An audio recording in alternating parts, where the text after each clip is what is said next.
আমি মুসলিম, আমি মোমেন, আমি আল্লাহকে বিশ্বাস করি এবং এটা বিশ্বাস করি যে আল্লাহ আমার জন্য নামাজ ফরজ করেছেন, সে আল্লাহ আমার জন্য জিহাদ ফরজ করেছেন। যে আল্লাহ আমার জন্য রোজা ফরজ করেছেন, সেই আল্লাহ আমার আদালতে বিচার করা কোরআনের আইন দ্বারা ফরজ করেছেন। যেই আল্লাহ সুদ হারাম করেছেন, সেই আল্লাহ সুদ হারাম করেছেন।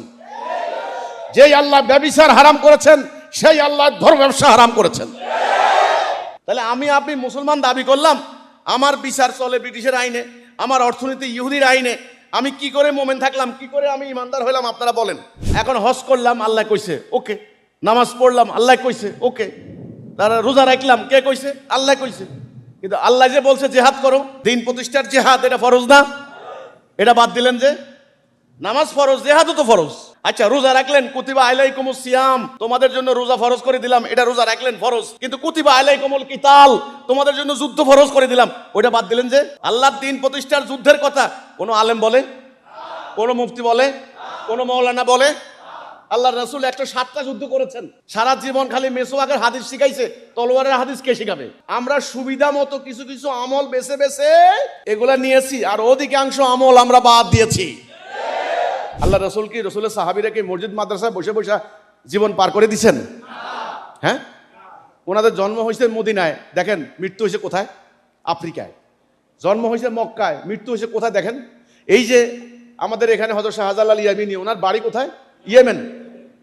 ওনার শহীদ হয়েছেন কোথায়? আমাদের সিলেট পাহাড়ি এলাকায়। তাহলে রসুল্লাহ সাহাবীরা তো মসজিদ মাদ্রাসায় বসে বসে জীবন পার করে দেন নাই, এটা কায়েম করেছেন।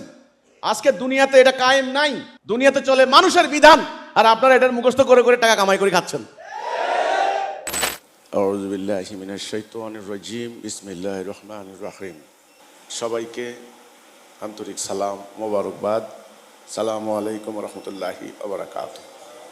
আল্লাহ রাসূল যখন নবুয়ত পেলেন, সমস্ত ইতিহাসে আসছে ওনার বয়স তখন 40 বছর। উনি হেরা গুহায় ধ্যান করতেন। কি ধ্যান করতেন? আল্লাহকে পাওয়ার জন্য মানুষ যায় মক্কার কাবা ঘরে, আর কাবা ঘরের মুতওয়াল্লি ওনারা, ওনার পরিবার, সারা দুনিয়ার মানুষ যায় কাবা ঘরে আল্লাহকে পাওয়ার জন্য। রাসূল গেলেন হেরা গুহায়, কারণটা কি? তাহলে প্রশ্ন আসে নাই কখন আপনাদের মনে? এর উত্তরটা আমি এখানে দিয়ে দিচ্ছি।